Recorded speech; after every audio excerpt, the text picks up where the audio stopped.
আর আমরা তো কিছু করতে গেলে আমাদের কেউ না জানলে জানানো একটা নাটক করে, জানানোর একটা মাধ্যম করে মানুষদেরকে জানিয়ে দিয়ে আমি এটা করেছি।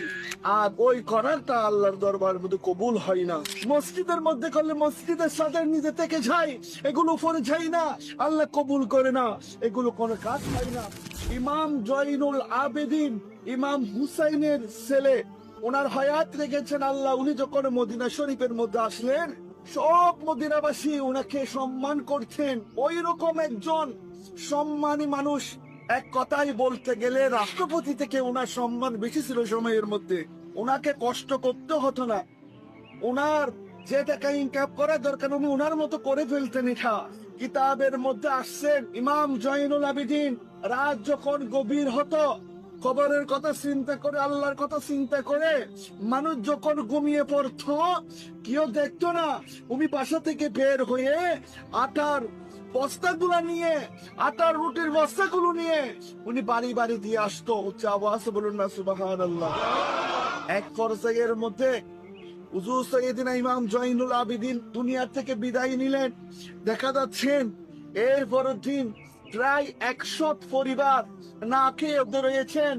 এবার চিন্তা করতে লাগলেন, আজকে আমাদের কাছে রুটি আসে নাই, প্রতিদিন রাতে আমাদের কাছে রুটি এসে যেত।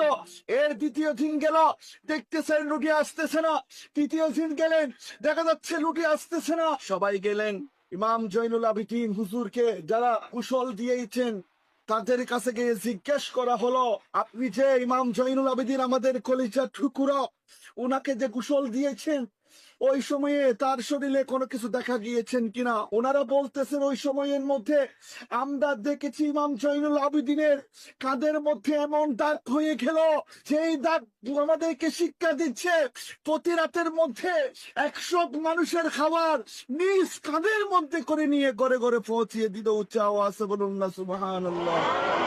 এগুলো হচ্ছে আল্লাহর ইবাদত, এগুলো হচ্ছে আল্লাহ কবুল করেছে ওই রকম ইবাদত, এগুলো হচ্ছে আল্লাহর আরশে আজিমের মধ্যে আগেছে ওই রকম ইবাদত। আর আমরা তো কিছু করতে গেলে আমাদের কেউ না জানলে জানানো একটা নাটক করে, জানানোর একটা মাধ্যম করে মানুষদেরকে জানিয়ে দিয়ে আমি এটা করেছি। আর ওই করারটা আল্লাহর দরবার মধ্যে কবুল হয় না। মসজিদের মধ্যে করলে মসজিদের সাথে নিজে থেকে যাই, এগুলো উপরে যাই না, আল্লাহ কবুল করে না, এগুলো কোনো কাজ হয় না। কারণ হচ্ছে আপনি মানুষকে খুশি করার জন্য, আপনি মানুষকে খুশি করার জন্য যে কাজ করেছেন, এই কাজ আল্লাহর দরবারের মধ্যে কোনো মূল্যায়ন নেই।